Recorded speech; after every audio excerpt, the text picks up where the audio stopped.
That is Matthew Cuesta, who's a Toronto cyclist, passionate about cycling. And for him, cycling is now a spark to a conversation on racism in the aftermath of George Floyd's death and the protests that have happened in the United States and Canada. You follow him on Instagram, you find he's been out riding every morning on a campaign, #46 for George. Well, it caught our attention. So what a pleasure to welcome, just off the bike, or I guess a couple of hours off the bike for this morning, Matthew Cuesta. Matthew, great to meet you, and thank you for joining us this morning.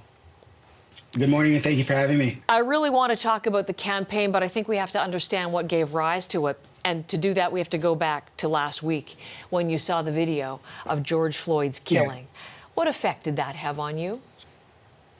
I saw a human being that was killed without dignity, without respect, and died like an animal at the hands, or knee, I should say, of a person that's hired to protect us. And growing up as a visible minority, it brought back a lot of memories. It sparked a lot of thought. And I just wanted to find a way to peacefully protest, and I'm going to say this over and over again, start the conversation to get uncomfortable about racism. When you saw the video, I understand it was very upsetting to you at that day. You took time off work? I think it should be I took the day, and it should be upsetting to everybody. I mean, beyond color, it was a human being that died in front of the world. Like I said, without dignity, without respect. An animal shouldn't even die like that. It was heartbreaking. And it brought to your mind and to your memory your own experience with racism. Can you share some of that with us this morning? Yeah, I mean, like I said, growing up a visible minority, I've been pulled over, had my car searched. Even as an adult, I won't mention the store, but a month ago I was in the store and I was watched, and I was asked if the product I wanted to buy, they can hold it for me multiple times. They followed me. So I still deal with it as an adult, and it exists. The fact that we think it's just an American problem is not true. It is here, and it's in the underbelly, which might be worse than it being in the forefront, because it's there, but no one's talking about it. So what I want to do now is bring it to the attention of everybody here that it is here, and we need to spark conversation, and we need to get uncomfortable. Get uncomfortable. That's the thinking behind what you've launched, this 46 for George. Tell us about what you're doing. Yeah, so the whole premise behind Get Uncomfortable is, like I said, 4:30 in the morning, 5 o'clock in the morning, to get up to do anything is not comfortable. Let alone going to ride a bike or run at that time is not comfortable. When you get into that uncomfortable state, when you reach your threshold, you have to push through. So to correlate that with racism, with discrimination, we have to get to that threshold and push through to create a safe space for everyone to ask the questions they want to ask. Because I think fear sometimes drives people to not speak up. Silence is as loud as the riots. You need to say something. And I don't want people to be afraid to ask a question that they're going to offend a person of color or a visible minority. Ask the question. Let's break through that barrier and bridge the gap.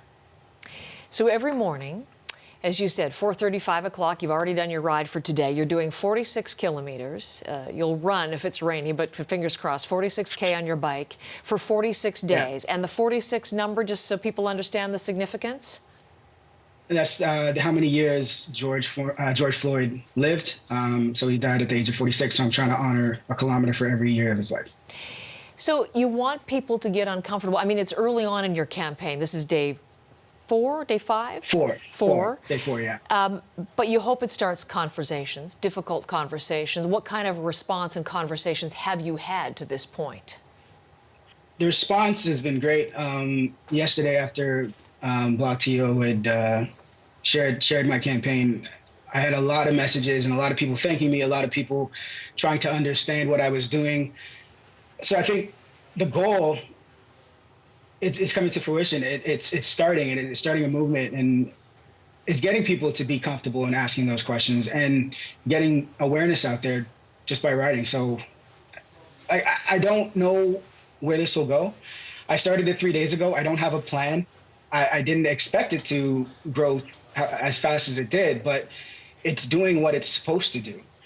As it grows, maybe, we can find different avenues to help contribute monetarily. But right now, the main goal is sparking that conversation. And how might it be helping you as you deal with your own experience, your own thoughts on the death of George Floyd? What are you thinking about as you're out there pedaling and maybe reflecting on yourself? Yeah, so 4:30, 5 o'clock in the morning, it's just me and the bird. So I'm literally thinking about George Floyd, thinking about my experiences, thinking about how I can help better the situation. Like I said, the main thing is I know racism won't end overnight, but if I can plant a seed in somebody's mind for them to think 1 second about an action they might take on a minority or a person of color, that 1 second might save a life. And that 1 second might blossom into the change needed to eventually end racism. We need to start the conversation, and we need to get uncomfortable, because nothing changes if nothing changes. In terms of bettering the situation, trying to better the situation, I know you've extended an invitation to the Toronto Police Cycling Unit to join you on your rides in the morning. Any response from them yet? Yeah. Not yet. I just posted it up yesterday. I do know an officer I used to play paintball with, so I'm going to reach out to him. And I'm glad you brought it up. I want the Toronto Police Service to know that we respect and we appreciate the work they do. We understand the stresses they face daily, the anxiety they face going into work.